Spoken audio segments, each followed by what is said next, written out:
Hello, I am Dr. Sarah Joyce. As an architect, when I became an antenatal teacher with the NCT, I was fascinated by the design of physical surroundings for good birth experiences. In the early 2000s, the NCT parenting charity commissioned research on women's experiences, leading to the creation of the Better Birth Environment Audit Toolkit.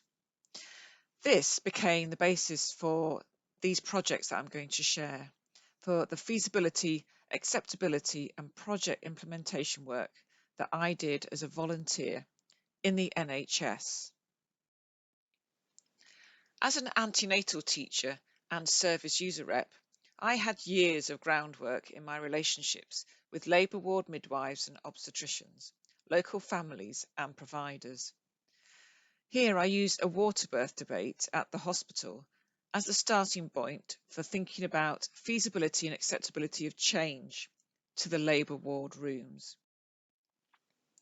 The water birth debate arose from plans to remove large baths in 2 labour ward rooms.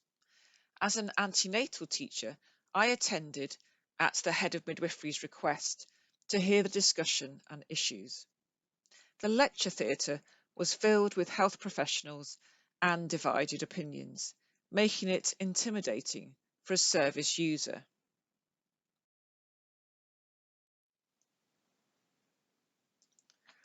After my subsequent conversation over 2 weeks with the consultant who wanted to remove the service, we agreed to trial water birth and seek funds for a new pool. This sensitive situation required compassion and empathy on my part to navigate opposing views and hold the voice of women's service users in their absence in those discussions. I credit my success in this project to my willingness to put myself in uncomfortable situations for a stakeholder. I supported a senior midwife in choosing a new pool funded by the Friends of the Hospital and drove her to Bradford to visit the manufacturer. I applied my knowledge of water birth, antenatal teaching and architecture to influence a significant refurbishment of the labour ward, resulting in a new water birth service and a new pool for the women in the area.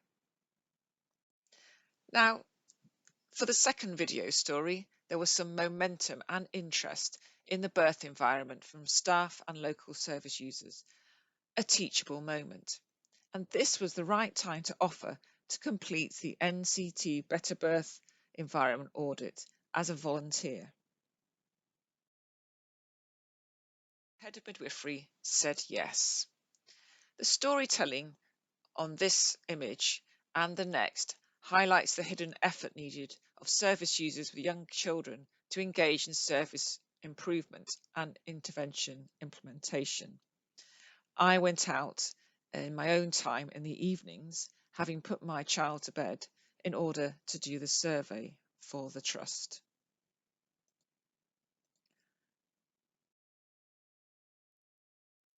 I know I can't represent all service users, and I use my networks built over time with stakeholders to gather quotes and feedback from local families and teachers. I included these into a report to the Trust, highlighting valuable themes and national trends that were in the NCT research, demonstrating to decision makers that there was a local acceptability of possible changes to the labour ward. Then the NHS England released funding to improve birth environments across the UK. My report became the core document in the Trust's application. I worked with the Trust team to make the application and they were successful. The head of midwifery identified my work as core to the success. I had a personal experience of muted stakeholder input that I shared in my doctoral motivation section as well. And this occurred around a refurbishment design meeting. I was invited to a midwifery-led room design meeting at the hospital, and I felt really excited about the opportunity.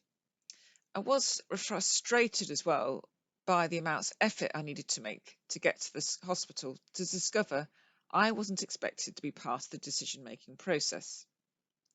What happened? I received the invite the night before at tea time when I had small children, and then I had to rush to find childcare for a 10 a.m. meeting. I was greeted enthusiastically, but found that all the big design decisions had already been made because the meeting started earlier. I had come in at the end. The midwife chairing the meeting only asked me to choose which colour green I liked most for the rooms. Cook and Cathari in 2001 engage us with the idea that participation is not a guaranteed, unqualified good when it represents a rhetorical commitment, when it doesn't really give real change to people's lives and actually just creates more bureaucratic hurdles when developing new projects. Also from my poster, you will see that once a project is occupied, there are many ways to measure the success of that project.